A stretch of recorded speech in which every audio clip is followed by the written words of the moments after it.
And that's why we're joined by Chef Marshall. To your questions, definitely. Food questions, cooking questions. Walnuts, olive oil. You need healthy fats to help you. Your lunch is figured out. You got your snacks figured out because you plan them. We want to empower you to help yourself in the kitchen and in life so you can make the right foods are going to make your day better, and the wrong foods are going to slow the absorption of sugar into the bloodstream. Look, folks, nourishing is different than eating. You can eat to live. So when you wake up, when that alarm goes off Monday morning. Delicious. These recipes will be on our website, but where else can people go to get other recipes? Yes, well, you can go to chefmarshallobrien.com. Hey, welcome everybody. It's Chef Marshall here. So glad to be with you tonight. Got an awesome show for you. You know, every week, every day, I'm always talking to people, and they're saying, hey, Chef, I got questions in the kitchen. I'm not sure how to do this. I'm not sure how to do that. Listen, folks, there's a lot of challenges that people have, and a lot of those challenges become problems that can affect their day and affect their life. That's why we put this show together, because we want to empower you to help you in the kitchen and your life so you can make the changes that you want to have in your life. Maybe you just want to cook more real food. Maybe you want to eat better to feel better. What a great concept, you know, seriously. Maybe you just want to have great tasting food to help you get through the day. Well, listen, you need to have 4 things to make that happen. Number 1 is you need to understand why Smart Nutrition can work for you. Maybe you're going through physical therapy right now and you need to reduce the body pain so you can speed up the recovery process. That would be a compelling reason to understand how Smart Nutrition could work for you. Okay, so you need to understand why. Second thing is you need to have a pathway, a process. Maybe you want to figure out, look, this is where I am, this is where I am, and where I want to be. Give you that pathway, that process. That's why we have our Smart Nutrition workbook. Helps you get started, tells you what to do and how to get started. Third thing you need is you need tools and resources to help you along the way on your journey, like this show, like our Smart Nutrition Cookbook Meal Planner.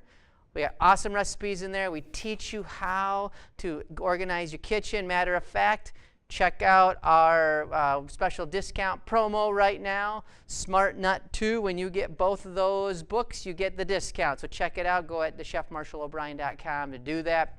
Then finally, the 4th thing that you need to make all this work is you need the support. You need the reinforcement. That's why we have this show. And we also just launched our Empower 12 program. It's a year-long program. It helps you take control of your life and gives you the tools, resources, where every week I email you education, motivation, coaching, tips, recipes to help you transform your life to do the things that you want to do and feel the way you want to feel. Pretty awesome stuff. So get that going. Bottom line, folks, if you want to take control of your life in the kitchen and make life a little easier for you, you need to have a plan. Thursday night, start thinking about your plan. Start thinking about what are you going to cook on the weekend. Have your plan in place, and then you can go get your groceries. You start prepping, get your friends, get your family, get people involved so the pressure is not just on you. Because if it's just about you making all of it happen, it's going to be hard to do. You cook your meals, and then when Monday morning comes around, beep, beep, beep, beep, beep, beep, beep, alarm goes off, you wake up, you got peace of mind knowing that you've got your breakfast figured out, you got lunch and snacks figured out. Okay, life's going to be a lot easier when you're in control of what you're eating and you know what you're doing rather than being controlled by whatever is available to you. Big, big difference, so I really want you to be thinking about that. All right, got an awesome recipe for you. I can't wait to show you. All of our shows, we always encourage people to write in with questions, you know, whether we're doing a recorded show or we're doing a live show. Let us know what you want us to talk about on the show. It could be cooking related, nutrition related, shopping tips. Could be picky eating, adults and kids, okay? You know, let us know what you want to know, and we're going to answer those on the show. Today's recipe, awesome recipe. It's a multi-purpose recipe. We have a beef kale scramble. Great breakfast. Do it during the week. Have it on the weekends, okay? And we have roasted beets and sweets. It's going to be really, really tasty. We'll show you how to do it. For these recipes, we're going to use the following ingredients, starting with some leftover, it could be a slow cooker pot roast, some leftover steak. Fancy. We're going to have some kale. We have some garlic powder and some curry powder.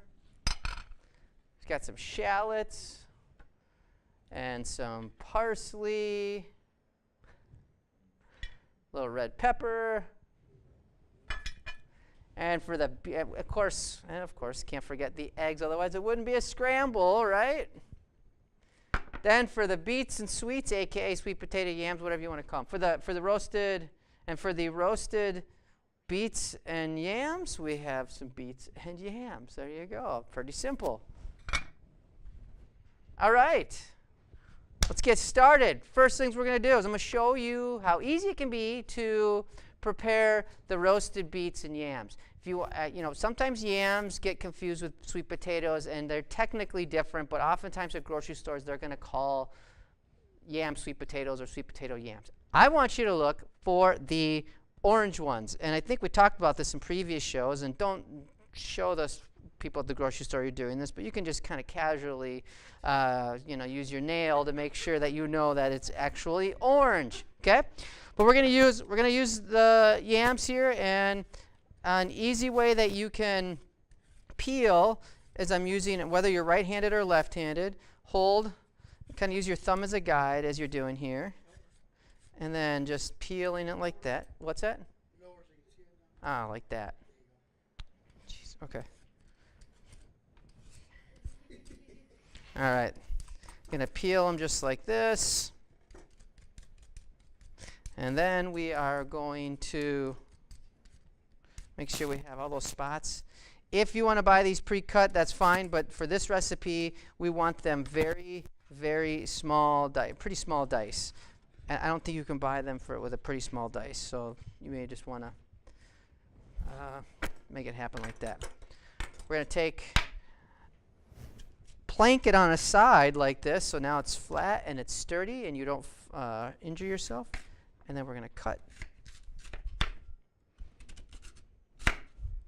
Do a series of planks here. It's really important that you have a good, sturdy, strong knife here when you're doing this. Otherwise, it could be very, very dangerous. Then we're going to cut sticks. So you can see we're doing here. Then, now we have all these great sticks like this. And we're just going to chop it up.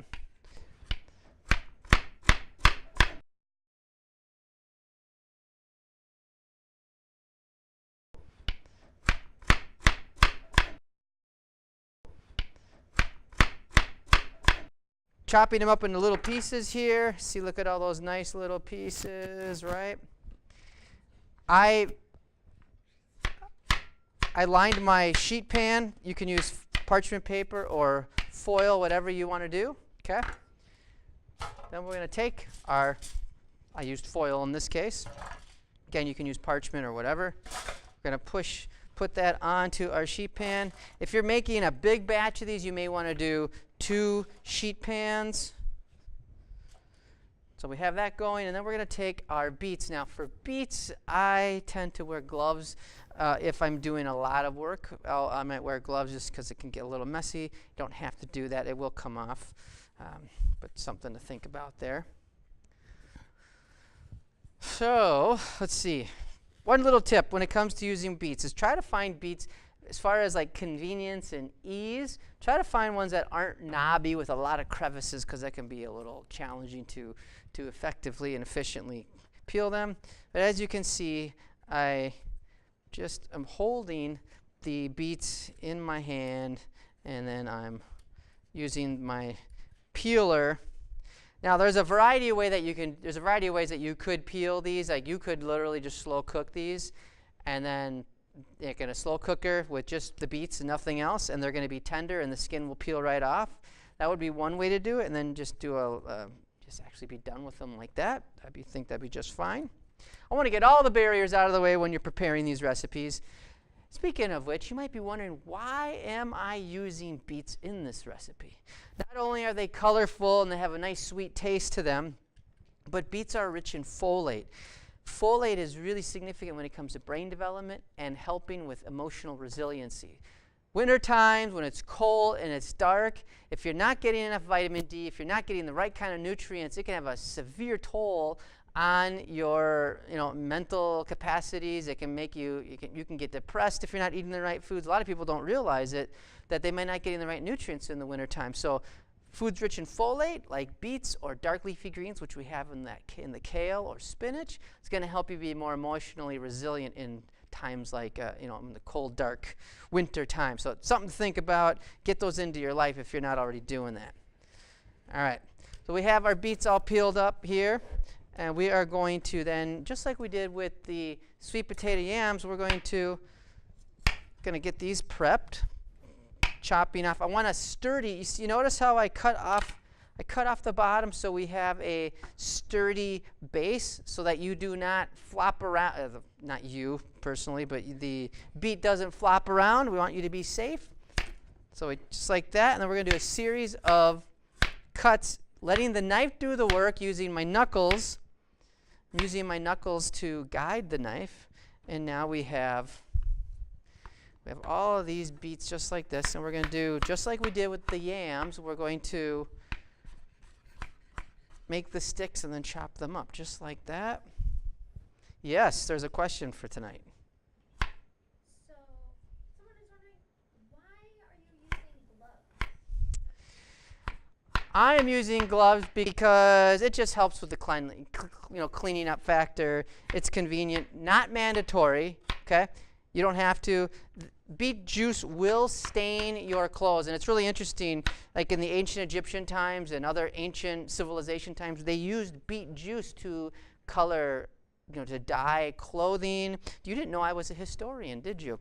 Yeah, they used it to color clothing, dye hair, and that sort of thing. So if you're looking for eco-friendly ways to, use natural food colorings, there you go. Use the beets. But that's why I'm using gloves today. All right, we have these awesome colorful beets here that we just chopped up, and then we're going to toss them with a little bit of olive oil, and then pop them in the oven for 35 to 40 minutes. I mean, it doesn't get any easier than that, right? Pop those in the oven. We're good to go. A little TV magic. Watch this. In the oven. Boom, presto. We have our root veggies in the oven right now, and we are going to work on our beef kale scramble. This is an awesome recipe. Slow cooker beef, leftover steak, whatever you want to use, leftover chicken, any kind of cooked meat you can use. We have our pan preheating. We always talk about the basic fundamentals. Make sure you got a good pan. Make sure it's preheated. Make sure it's ready to go, and it just about is. We're going to add a little bit of olive oil to the pan.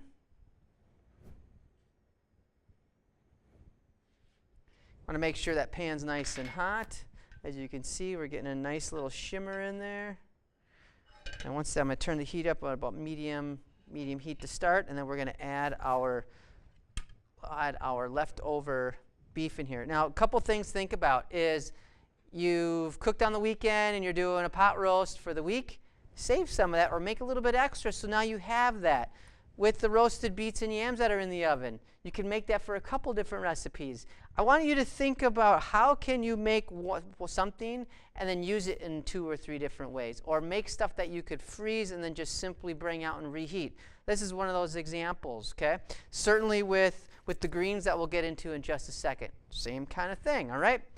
So I chose to use beef because beef's high in iron, and a lot of times people can have low iron deficiencies. And if you find yourself struggling from an energy standpoint, especially for ladies, a lot of research has said that a lot of women suffer from fatigue because they're not getting enough protein into their system. So make sure if that's your case, by 2 o'clock you're dragging and struggling to get through important meetings, you may not be getting enough protein.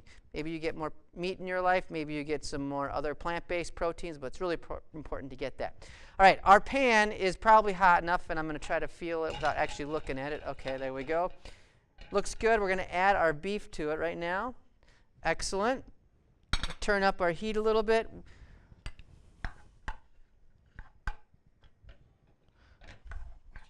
Yes. Yes. Bushra says, are there any alternatives to the meat for religions that don't allow beef or pork?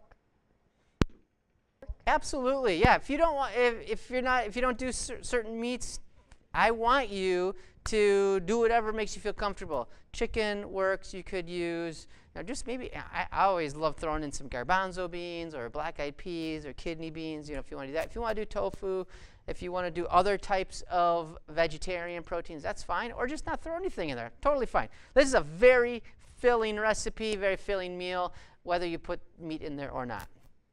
All right, we've got a sizzle going, and we want to start mixing this up. This is the perfect time when you want to get the flavors and the aromas going, and you want a sizzle, you want a hot pan, you want hot oil. This is when we're going to get our spices in here. A lot of people love to use spices. I always encourage using spices for a variety of reasons. Number one, makes your food taste fantastic. Number two, there's a lot of healing benefits with spices, from being anti-inflammatory. They can help serve as a digestive aid. Those are real benefits to having food in your life besides just feeding you. So I really want you to think about how can you make food work for you and not just be something to feed you to get you through the day. All right, so we've got the sizzle in the pan. I'm going to add curry powder here. We got the curry powder. Woo, pretty cool. I like that. Isn't that pretty awesome? Oh, I want to save that curry powder. Come on, don't go away like that. We're going to add the curry powder and garlic powder.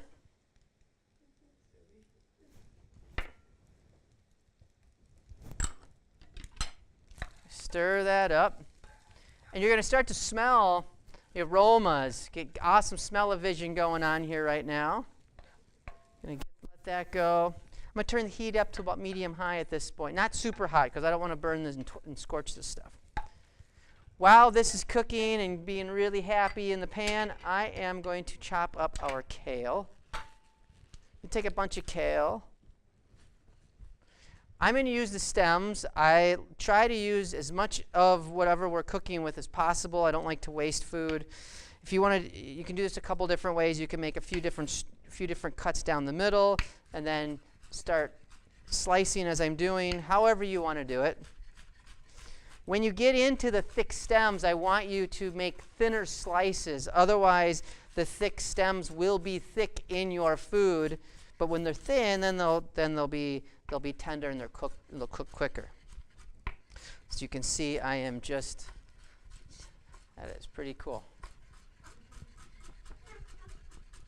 Get that all done. All right, okay, got that. And we're gonna add this to our, right there.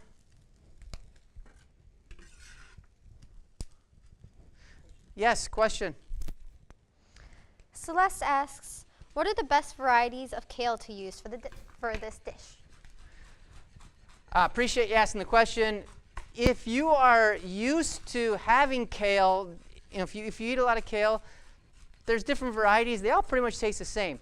If you're not used to having kale and you wanna try it, my recommendation is to buy baby kale. Baby kale is, number one, it's very tender, and two, it has a very mild taste, so that you will, tender meaning it will cook quicker, and the mild taste meaning it doesn't have that metallic bitter taste when it's raw. So it'll be a really good introduction. So you can use it's called dinosaur kale or Lacatino kale. You can use purple kale like we're using. There's also one called Savoy kale, which you see as a garnish on food a lot, which kale is much more than a garnish, all right?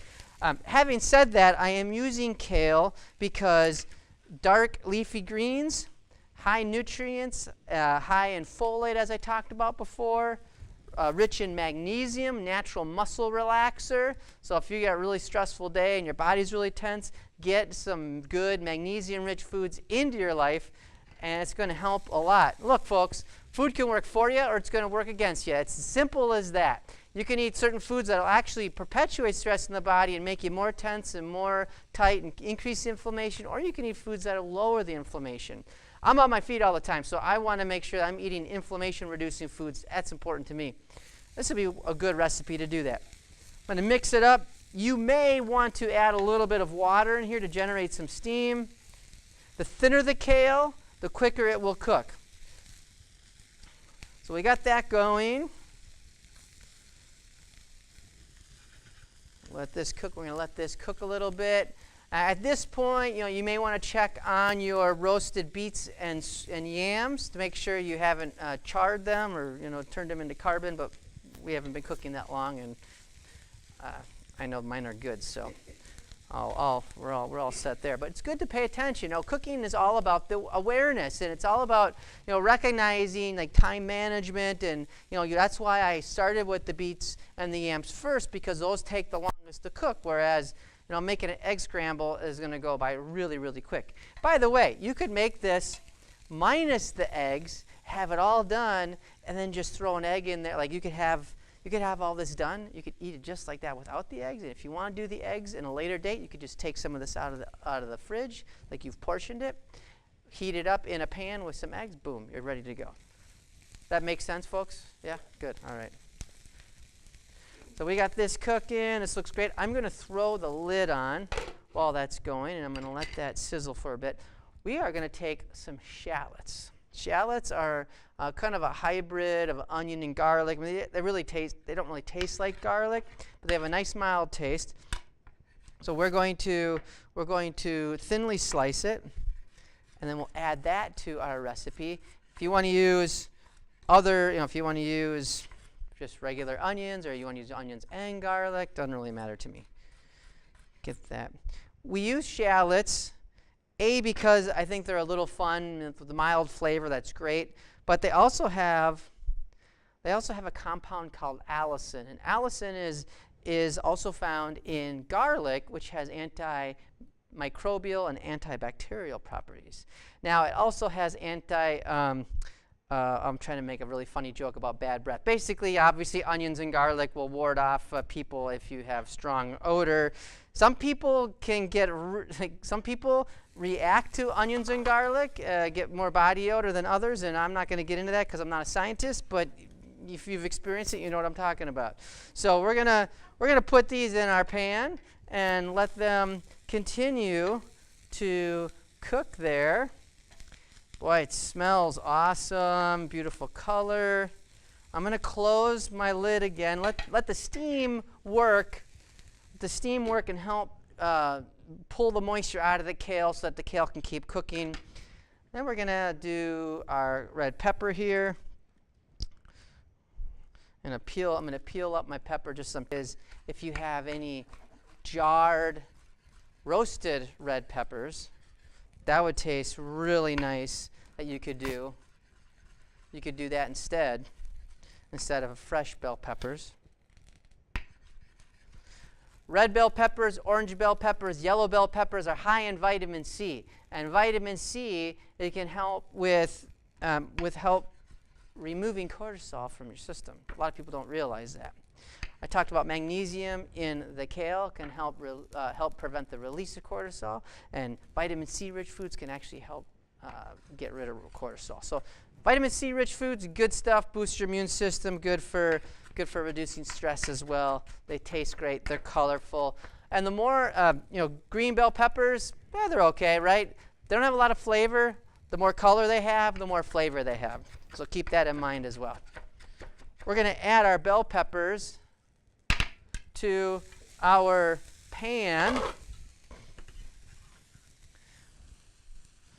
It's fun watching Gabriel dance back and forth between camera and control panel. Got to pay attention that you don't have your pan so hot that it just knocks out all the moisture in the pan and dry out your food. So pay attention to that. But we should be okay because there's quite a bit of moisture in the greens. If you're using chard or spinach or arugula or escarole or those types of greens are going to have a lot more water content than kale would, or collard greens or turnip greens, that sort of thing. So that's something and they will cook in half the time too, something to think about. Boy, this just looks phenomenal. Look at that. That looks really cool.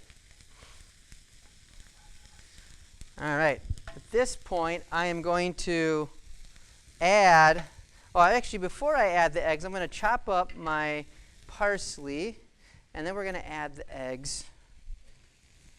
And we're going to add our egg. We're going to chop up our parsley, and we're going to add our eggs. Yes? Veronica is wondering, what are other complementary herbs that you could add with the parsley? Boy, there's a lot of awesome herbs you could do. Fresh thyme, a little bit of rosemary, fresh basil, A little bit of oregano would be excellent in here. Great question. If you know, I love cooking with herbs and spices. You always got to remember that if you have fresh or dried, they have different ratios. Dried herbs are 3 times more potent. So if you're cooking with dried oregano instead of fresh, you're going to use 3 times less dried herbs as a result.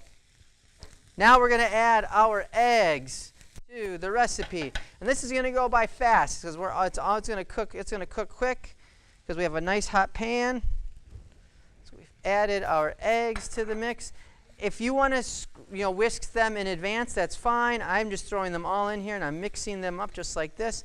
I'm going to add a little bit of salt in there and a little bit of pepper.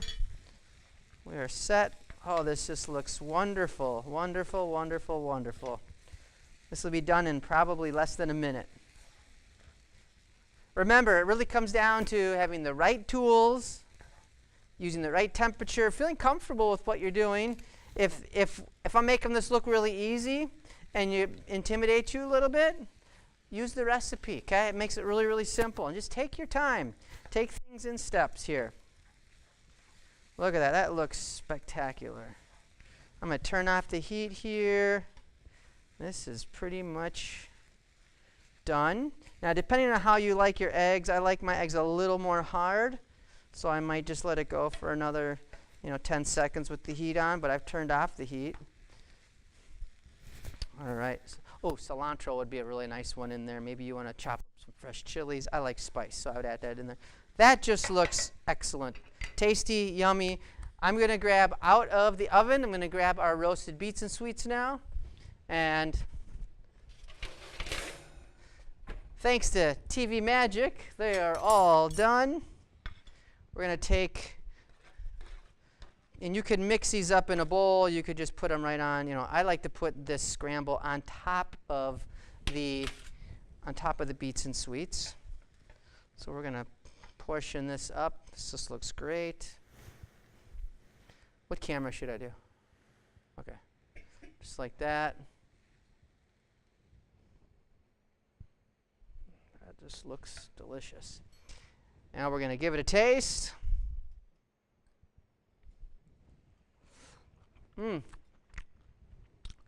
Doesn't get any better than this, folks. You can make the beets and sweets in advance. They're in your fridge already cooked. You can just take them out, warm them up, or put them on your plate and put the hot scramble on top, and it'll warm them up. Really, really simple. Again, make that pot roast in advance or cooked extra meat so you can just add it to your scramble. Make it really, really simple. I want you to tune in every week because we're going to provide you fantastic, delicious, and nourishing recipes and give you help to do your best with smart nutrition. With our program, you're going to love the way you feel. Get started today, and we'll see you next time.